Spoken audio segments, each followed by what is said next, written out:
Le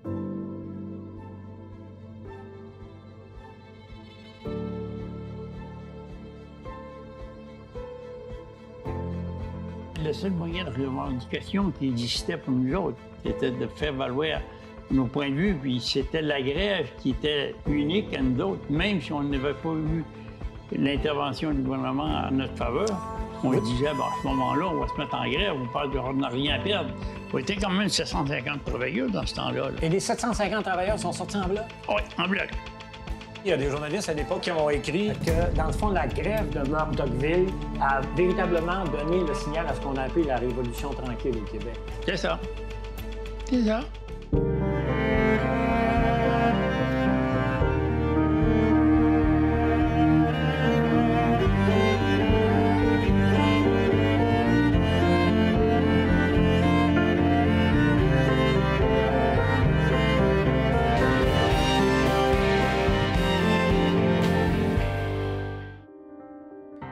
Les mineurs de Murdockville qui ont déclenché la grève en 1957 ont peut-être perdu leurs illusions et leurs combats au terme d'un bras de fer très violent avec la Noranda. Mais dans le cours de notre histoire, ce conflit aura été un point tournant décisif pour la reconnaissance et le respect des droits des travailleurs. Ces grévistes ont été à leur manière des pionniers de la syndicalisation au Québec. Ils sont rares, les témoins qui ont vécu la grève de Murdockville en 1957. Ça fait quand même plusieurs années. Mais on a la chance aujourd'hui de pouvoir discuter avec quelqu'un qui l'a vécu de l'intérieur. Monsieur Aucoeur, merci de nous permettre justement d'approfondir ce sujet-là. Vous être arrivé à Murdockville bien avant la grève. À quel âge êtes-vous arrivé à Murdockville? À 17 ans. Ah oui? Je m'ai fait passer pour 18 pour être sûr que j'aurais eu un travail là. Il ne faut pas se replacer dans le contexte de l'époque, évidemment. La Noranda, hein, qui était donc la compagnie qui exploitait la mine, c'était des anglophones. D'ailleurs, le nom de Murdockville vient de M. Murdoch, qui était le président de Noranda Mine à ce moment-là. Tout est anglais là-bas. C'était M. de Lazéré avec un grand chapeau de capitaine qui est venu m'interviewer. Puis il m'a dit « What is your name? » Mais moi, j'ai rien compris de qu'est-ce que c'est qu'il avait demandé. Tout ce que j'avais en tête, c'était mon âge qui m'intéressait. J'ai dit « My age, 18. » Votre nom, c'est 18 ans. Ça fait... Il a dit « That's okay. The best man for working here. » Ouais. Qu'est-ce que vous faisiez comme travail? Êtes-vous descendu? Au début, on m'a mis dans la... Il y avait une cour à bois, parce qu'ils recevaient beaucoup de bois de mine. Ils m'ont mis en cour à bois, puis ils m'ont mis 2 hommes avec moi, puis ils m'ont dit « Tu vas t'occuper d'eux autres d'aller cacher le bois. » Puis il dit « Entre-temps, il va rentrer des camions de ciment. Vous allez avoir à décharger de ciment. » Donc, ils allaient faire du travail de cour. Vous étiez en surface à ce moment-là? En surface. J'ai fait ça pendant une durée jusqu'à la grève. En 57? En 57. J'ai fait à peu près une douzaine d'années. J'ai fait 14 ans dans la mine. J'ai fait 12 ans que j'étais sur les machines pour driller. On drillait jusqu'à 85 pieds d'eau dans nos machines. OK. Puis j'ai vu que j'avais trop mal des genoux parce que l'humidité m'a trop affecté. Puis il fallait que je sorte de là. Mais dans les 2 dernières années, j'ai demandé de changer de travaux, puis ils m'ont donné de faire être dynamiteur. Alors, j'ai pris la job d'être dynamiteur. On faisait des gros dynamitages sous terre. Je pense que le plus gros, c'est moi qui l'avais fait, là. Puis j'étais tout seul dans la mine dans ce qu'on faisait de dynamitage. Comment ça se passe quand on est dynamiteur? Ah mon Dieu, on avait dynamité, je pense, encore une 30aine de tonnes de dynamite. Faites les trous, évidemment. C'était des trous de 6 pouces dans ce temps-là. Et on avait fait un essai, puis on avait dévié les piliers, puis on avait essayé un dynamitage de même. Puis quand j'ai dynamité ça, moi, je peux vous dire, j'ai levé de terre, là, puis je m'ai promené à une dizaine de minutes dans les courants d'air. Les portes, il y avait des grosses portes de la rampe qui étaient en acier, là. Ça avait tout arraché. Ça avait sonné jusqu'à des bureaux en haut. Puis je m'en ai sorti de tout ça. Pas de graphine, rien tout. Un métier dangereux que celui-là. C'était dangereux. C'était toute une expérience. Mais ils n'ont jamais tenté d'autre d'en faire la voiture.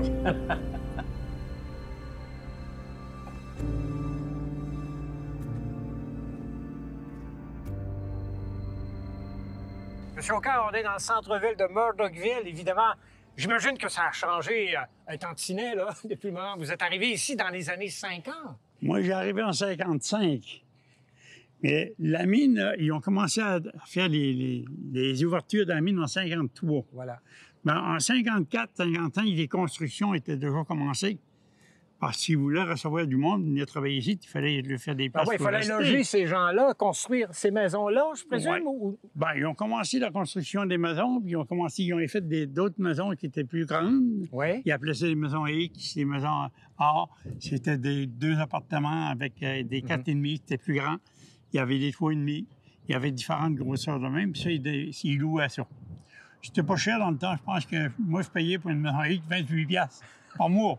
Il y avait du monde dans ce temps-là. Évidemment, c'était un chantier ici, là. Ben, moi, en 55, quand j'ai rentré ici, là, c'était déjà autour de 600-700 qui travaillaient. Oui. Oui, c'était du monde. Après ça, la Crowley McCracken est venue s'installer avec des camps pour recevoir les personnes qui étaient seules qui pouvaient rester là. C'est un peu à l'écart, c'est un peu... Oui, c'était plus bas, ça, au-dessus de la montagne. OK. J'ai resté là quand même 5-6 ans, moi, avant de m'établir ici de la ville. Ouais. C'est une ville fermée ici. C'est une ville fermée. Ça appartenait à Noranda dans le temps. Puis c'était fermé, puis tout était sous le contrôle de Noranda en soi. Ouais. Il y avait des barrières à chaque côté pour entrer ici de la ville. Ah bon? C'était des vérifications pour chaque auto qui passait. N'importe qui ne venait pas ici non plus, tu sais. Mm-hmm. Puis c'était une ville pas mal anglophone. Ouais. Mais étant donné qu'ils étaient obligés d'alimenter la mine quand même avec des francophones, ils n'avaient pas le droit d'être les natifs, de les accueillir, mais il fallait tout faire nos rapports en anglais pareil. Parlez-nous du travail, des horaires de travail aussi. C'était exigeant physiquement. Les conditions étaient loin d'être roses. Il y Ça, c'est un avait une euphémisme. surveillance constante là-bas. On ne te laissait pas aller. Tu ne pouvais pas flâner, tu ne pouvais pas faire rien. C'était un petit peu un régime militaire qu'on avait. Donc, on s'est habitué à ça, mais on voulait tellement travailler qu'on était prêt à accepter n'importe quoi. Puis, on était toutes de grandes familles assez. Oui. Puis, on voulait emporter un petit peu de revenus à la maison. Oui. Donc, à ce moment-là, on se sacrifiait en soi. Les heures de travail, s'étendaient... Les autres, c'était de 7 h à 5 h le soir, 6 jours par semaine. Pardon. C'était exigeant. Oui. Bien, étant jeune, on a des capacités pour le faire. Ça fait, Et le salaire, est-ce qu'on peut... vous vous souvenez des montants du montant que vous gagniez? Oui, je gagnais 55 cents de l'heure sur ces années-là pendant les 3 premières années. Jusqu'après, en 56, on a commencé à faire de l'organisation syndicale. On s'en vient donc à la grève tranquillement. Il n'y avait pas de syndicat là, depuis le début. Dans ce temps-là, c'était sur plancher, à un moment donné, qu'on fait une organisation. J'ai pas tellement joué dans ce rôle-là au début, mais par contre, c'était Théo Gagné qui était le président. Parce que mais c'est un syndicat. On ne trouvait pas de président au début là, pour faire cette formation-là, parce qu'il a fallu faire un genre de structure, comité, qui allait prendre la charge de tout ça, parce qu'il fallait quand même c'était bien fait pour présenter à la Commission des relations ouvrières du Québec. Est-ce que les métallos sont dans le décor à ce moment-là? Ils étaient dans le décor, mais les autres, ils sont gardés pas mal... En retrait un peu. Ben oui, parce qu'ils ont pris quelques individus qui ont commencé à faire signer les cartes. OK. Mais ça s'est fait rapidement, parce qu'il y avait une majorité de 85 qui a embarqué tout de suite dans ça. Donc là, vous aviez les structures syndicales commençaient à exister. Il y avait une période de temps allouée pour faire la présentation au niveau de la Commission des relations ouvrières. Pour avoir l'accréditation. Pour avoir l'accréditation. Puis quand l'accréditation a été demandée, elle a été refusée. Pourquoi? Pourquoi? Parce que dans le temps que Duplessis était là, avec la compagnie qui était gênée pas mal avec, ben, ça a passé à un moment donné qu'il n'en voulait pas de syndicalistes au Québec. Voilà. Duplessis avait peur de ça, lui aussi, syndicaliste. Et les métallos, c'était quand même un syndicat avec des racines américaines, hein, du côté américain. Oui, l'autre, il était américain, puis il disait à un moment donné c'était communiste, etc. Puis ils ont mêlé le clergé à ça, puis en fin de compte, il y avait un paquet de gens qui étaient contre ça, c'était du communisme. Ouais. Et il se passait toute sorte d'histoire, puis la compagnie a créé un syndicat de boutique. De boutique? De boutique, okay. avec le bureau, avec le personnel du bureau. Puis, ils ont signé une convention collective à la vedette. Il y avait à peu près comme 4-5 pages, c'est tout, là. Puis ils ont livré ça, puis ils ont dit les matelots puis l'affaire ici, parce qu'il y a une convention avec une association de boutiques. J'ai un extrait ici de votre convention collective. On dit « La compagnie se réserve le droit exclusif, soit sans aucune entrave, d'embaucher, de congédier, de classifier, de permuter, de promouvoir, de descendre en grade, renvoyer, suspendre ou discipliner les employés. » C'était dans la convention collective, ça. Oui. C'est inimaginable de nos jours. Je crois que je l'ai encore à la maison, cette convention-là. Puis dans tout ça, tout ce qui était des clauses, c'était tout quelque chose qui est en faveur de la compagnie. Oui. Autrement dit, on te faisait taire. Moi, j'avais toujours eu en mémoire le fait qu'ils m'ont fait parler en anglais pour avoir un job. Je trouvais ça tellement humiliant que j'ai dit un jour, on va parler en français ici. Les ordres vont se donner en français. Tout va se donner en français, puis tout va se faire en français. Un beau programme. Alors, j'ai resté avec ce programme-là tout le temps. Qu'est-ce qui fait qu'à un moment donné, vous dites enough is enough, assez c'est assez, on déclenche la grève? Vous n'avez pas le droit de déclencher la grève à ce moment-là. Vous l'avez fait en 1957, au mois de mars 1957. Pourquoi? Bien là, c'était le seul moyen de revendication qui existait pour nous autres. C'était illégal, dans une parenthèse? Elle est devenu illégal dû au fait qu'il y avait une convention de signer. Oui. Qu'est-ce qui a été l'élément déclencheur de la grève? Qu'est-ce qui a fait que les gars, du jour au lendemain, ont dit... C'était le congédiement de Théo. Le président du syndicat. Quand on a congédié Théo, puis on a dit qu'on avait un autre 125, bien, tous ceux qui ont fait les bas du syndicat de Matalos, attendez, il y a en grève. Ils ont congédié le président du syndicat, Théo, puis ils voulaient en congédier 125 autres. Ça fait, moi, j'étais dans la gang avec eux autres. Tout ce que c'est qu'il y avait roulé autour du bureau dans ce temps-là, ils ont déjà tous les noms. C'était déjà tout établi, la liste. Alors, addition, on ne fait pas, on se fait mettre dehors pareil. De toute ça façon. va aussi bien d'y aller tout de suite. On était quand même 750 travailleurs dans ce temps-là. Là. C'était du monde. Et les 750 travailleurs sont sortis en bloc? Oui, en bloc. On a tout sorti, on a fermé les portes, on s'est installé une tente, puis là, on a fait jouer à Wignan pour les écurer comme il faut.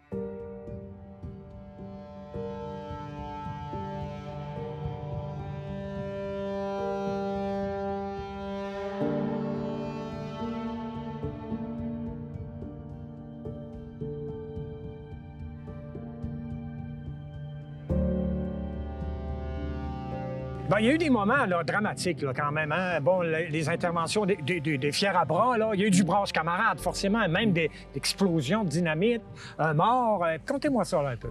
Bien, dans la question du dynamitage qu'ils ont fait, bon, c'est pas si c'était des gens qui étaient manque d'expérience de le faire. Un électricien qui va placer des bâtons de dynamite fait partir le coup, là. Ouais. Il connaît pas bien ça, puis c'est l'autre qui est mineur qui est en arrière. Ils ont pensé que faire un bon coup en faisant sauter la tenue de dame, c'était pas loin d'ici. Là. Il y avait un gros tuyau là, où les déchets s'en allaient à Dompe là-bas. Donc, c'est un moyen de pression de la part des grévistes. Là. Ben oui, parce qu'ils ont qui tourné contre eux. Ils ont fait commencer à travailler. Oui, oui. Puis, ça renaît, ce tuyau-là. Ça fait, ils ont dit, on va le buster. Ouais. Puis là, le coup de dynamite, il n'est pas parti. Ça fait... Bernard Chuy est allé voir. Il est allé voir qu'est-ce que c'est qu'il y avait, puis quand il est arrivé, ben, le coup a parti. Mais il y a eu aussi d'autres moments éprouvants, si j'ose dire, le saccage du bureau du syndicat. Oui, le saccage. Avez-vous été témoin de ça? Ah, ben oui, j'étais dans le bureau quand j'ai vu l'équipe descendre. Ça descendait, c'était une armée, tu sais. Un affrontement qui s'en vient, mon vieux, puis qui crie, puis qui hurle, puis qui chavire les chars, puis... Tu sais, tu vois tout ça venir, là. Ben, les gars ont dit, sortons-nous d'ici parce qu'ils vont détruire le bureau. J'ai été le dernier à sortir de là. J'ai sorti de là, moi, à la course, puis je me suis graffé en arrière du char pour qu'ils me traînent un bout, puis ils m'ont fait embarquer.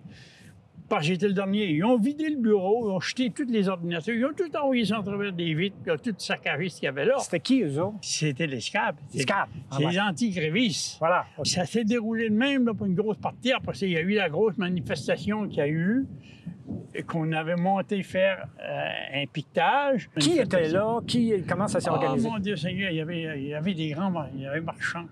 Marchand était là. Il y avait Marchand. Il y avait tous les représentants. Il y avait Laberge, Charbonneau. Les grands chefs syndicaux. Ils étaient tous là, eux autres, parce qu'ils savouraient, eux autres aussi, cette entente-là qu'on devait faire. Absolument. Mais ils ont été malheureux de tout ça. Ils ont fait massacrer le char, ça a viré. Ils ont sacré Encore là, il y a eu Encore, il y a eu de la gravure. Du brasse camarade. C'était rough.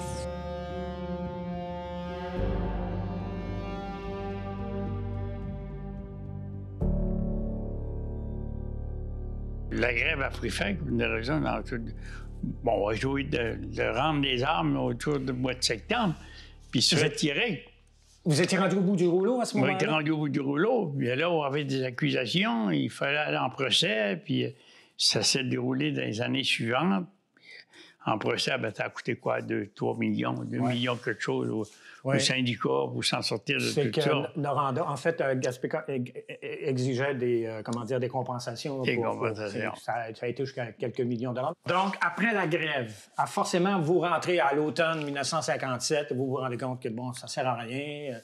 Vous acceptez de retourner au travail malgré des conditions inacceptables complètement. Avant de parler de la suite, qu'est-ce qui arrive avec les travailleurs? Est-ce que tout le monde est réengagé à ce moment-là? Il en reste combien? On a environ 105 ou 110 qui a été rappelé au travail. La balance, là, ils ont trouvé du travail à l'extérieur dans d'autres mines. Le plus fort, ça a été pas mal dans l'Ontario.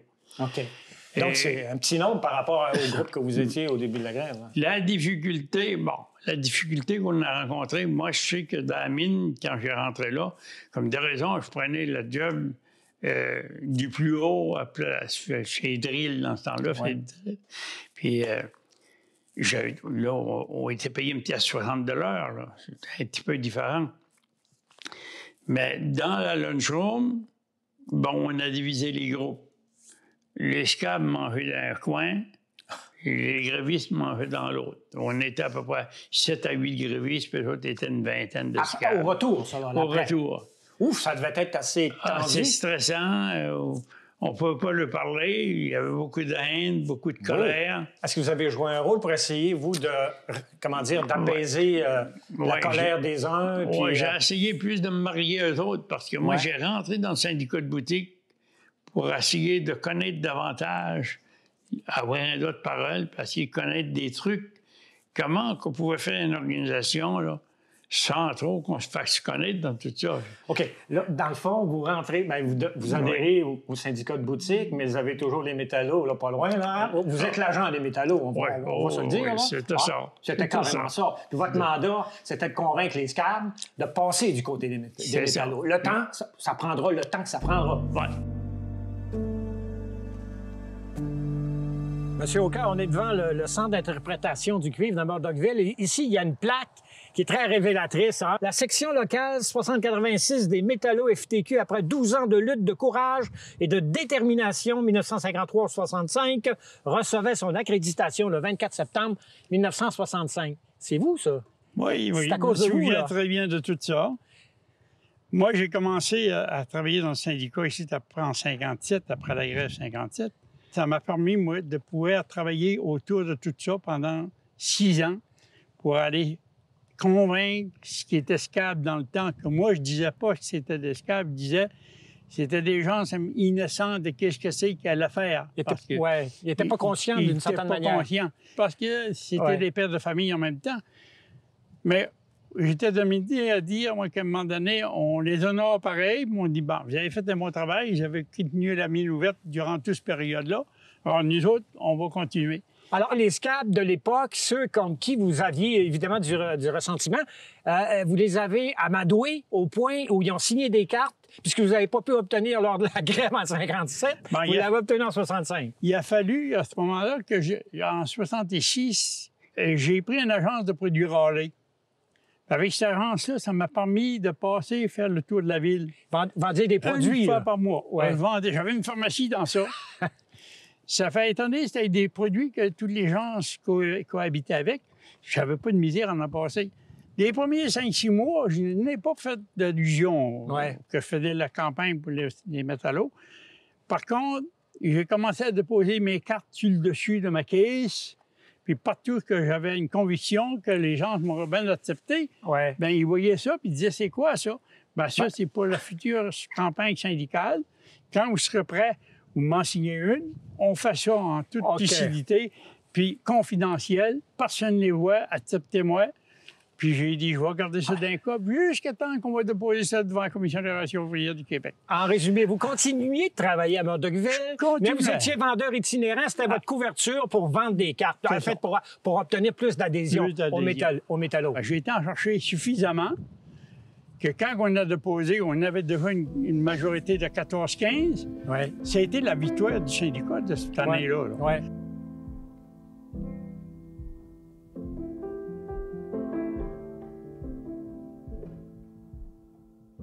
Après qu'on ait eu reconnaissance, qu'on a signé notre première convention collective, on m'a demandé pour être président du syndicat. J'ai refusé. J'ai dit, moi, mon rôle, c'est d'être président du comité de grief. Et je vais prendre cette tâche-là parce que je veux défendre les travailleurs à juste mesure parce qu'ils le méritent. Quand les métallos sont entrés par la porte, la grande porte, mais difficilement, la compagnie a réagi de quelle manière? Elle n'avait plus le choix, d'une certaine manière. Est-ce que les ponts se sont rétablis de manière correcte? Elle s'est rétablie parce que les staffs ont changé. Ils ont changé du personnel. Les cadres? Les Anglais ont disparu de là. Ah. Les rapports ont commencé à se faire en 2 langues. On a commencé à travailler dans nos langues et dans le soir. Puis, on avait des contremaîtres qui étaient en français. Puis, on commençait à engager des contremaîtres qui venaient du syndicat. Parce que les autres, à chaque fois qu'ils voyaient qu'un gars s'occupait du syndicat, ils offraient de lui mettre un chapeau blanc sur la tête. Hein? On vous l'a offert, ça, je pense. On me l'a offert. On l'a offert à plusieurs reprises, puis je l'ai toujours refusé. La mine est fermée maintenant. Moldogville a failli disparaître, mais quand même résiste toujours. Il s'est trouvé de nouvelles vocations du côté de l'écotourisme et tout ça, du tourisme d'hiver surtout. Qu'est-ce que vous pensez? Comment vous regardez ça, la situation, la fermeture? Comment vous l'avez vécu? Oh, la fermeture a fait mal. Elle a fait mal, pas un qu'aux travailleurs, elle a fait mal à l'entourage gaspésien.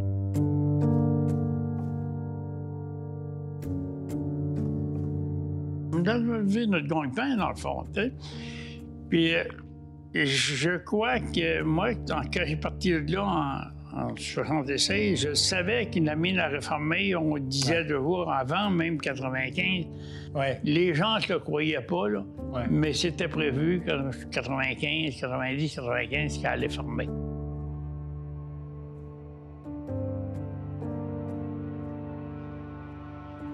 Moi, quand je voyageais souvent, je montais, parce que ma maison était à peu près à 150 km de là, je montais toutes les fins de semaine parce que j'ai déménagé ma famille pour être sûr que je me rende de là, puis j'ai parti à une épicerie pour que ma femme s'en occupe, parce que moi, j'étais sur la liste noire au niveau canadien, au niveau syndical.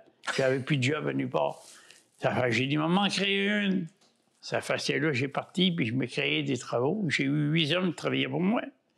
Vous étiez sur la blacklist, comme ça. Oh, le mouton j'étais noir sur la du blacklist, mais syndicalisme au Québec. je peux te dire que ça m'avait servi parce que les employés qui ont travaillé avec moi, Sur la ferme? je suis à la ferme, je suis à la neige l'hiver, j'ai eu le même traitement que j'aurais voulu avoir à Il n'y Montreal. avait pas de syndicat, eux? J'aurais pas besoin de syndicat. Émile Boudreau était venu me voir, puis il avait passé une semaine chez moi, puis il disait « T'aurais jamais besoin de syndicaliste. » Tu sais? Vous avez une tête solide, une belle tête, mon cher monsieur. Je vous Là, remercie. je continue de faire du syndicalisme, moi, là. J'ai pas arrêté. Ça fait 62 ans que j'en fais.